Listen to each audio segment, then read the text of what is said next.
उदाहरण 9.13 आपके पास है। एक धात्विक ग्रामोफोन की चकती का व्यास दे रखा है। तो आपको व्यास दे रखा है, हमें त्रिज्या की आवश्यकता होगी। तो जो त्रिज्या होती है वो व्यास की क्या होती है बेटा, आधी होती है।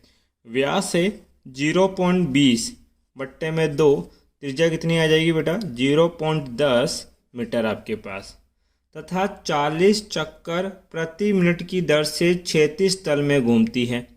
तो ये जब भी चक्कर प्रति सेकंड या चक्कर प्रति मिनट आए, अर्थात वो उसकी आवर्ती बता रहा है। तो आवर्ती क्या होती है बेटा एफ का मान कितना है 40 चक्कर प्रति मिनट। जबकि हम ऐसे ही सिस्टम में मिनट की जगह क्या लेंगे बेटा सेकंड। तो जब मिनट को सेकंड में कन्वर्ट करोगे तो ये हो जाएगा 40 चक्कर बट्टे में क्या दे दो 60, ये क्या हो गया सेकंड, क्योंकि एक मिनट में 60 सेकंड आपके पास होते हैं। इसको काटोगे तो ये 20 के पार्ट से काट लेना, 2/3 चक्कर प्रति सेकंड आपके पास। ठीक है। यदि पृथ्वी के चुंबकीय क्षेत्र का ऊर्ध्वाधर घटक, अर्थात जिस चुंबकीय क्षेत्र को ये काटेगी वो चुंबकीय क्षेत्र का मान दे रखा है 0.01 टेस्ला आपके पास। तो चकती के केंद्र तथा परिधि के मध्य प्रेरित विद्युत वाहक बल अर्थात ईएमएफ के मान की क्या करनी है बेटा, गणना करनी है। ध्यान दो, ये एक समान आपके पास क्या दे रखा है बेटा, चुंबकीय क्षेत्र। ठीक है, जो ऊर्ध्वाधर है, ठीक है, लंबवत है आपके पास, और वो कितना मान लेते हैं बेटा बी आपके पास दे रखा है। और इसमें ये क्या रखी है, एक चकती। जब चकती ऐसे गोल गोल घूमेगी तो इस चुंबकीय क्षेत्र को काटेगी, जिसकी वजह से इसके केंद्र और इस परिधि के मध्य, ये त्रिज्या हमें दे रखी है, इसकी परिधि के मध्य क्या उत्पन्न होगा, एक विद्युत वाहक बल उत्पन्न होगा। और उस विद्युत वाहक बल के मान की क्या करनी है बेटा, हमें गणना करनी है।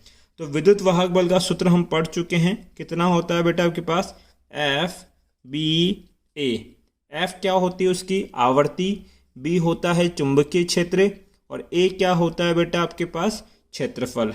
तो एफ हमें दे रखा है, कितना है 2/3 गुणा चुंबकीय क्षेत्र का मान कितना लेना है 0.01। अब ये चकती है, चकती आकार में कैसी होती है, वृत्त के बराबर। तो इसका क्षेत्रफल किसका होगा, वृत्त का, और वृत्त का क्षेत्रफल कितना होता है πr²।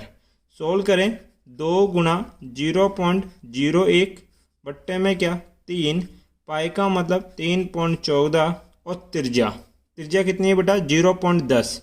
इसका स्क्वायर करोगे तो ये हो जाएगा बेटा के पास 0.0010।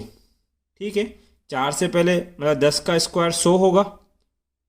मैंने स्क्वायर गलत कर दिया ना, इसको लिख सकता हूँ r² मतलब इसको 2 बार लिख रहा हूँ मैं, 0.10 गुणा 0.10। अब देखिए इसको सोल्व करें हम लोग तो ये हो जाएगा, पॉइंट हटाओगे 100, इसका पॉइंट हटाया 100, और इसके पॉइंट हटाए 100 आपके पास, इसके पॉइंट हटाए कितने 100। ठीक है, अब ये 2 0 से ये 2 0 तो कट गए।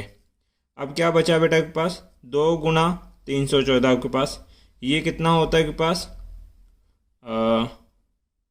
628 बट्टे में 3, और 1 2 3 4 5 6 आपके पास चल रहा है।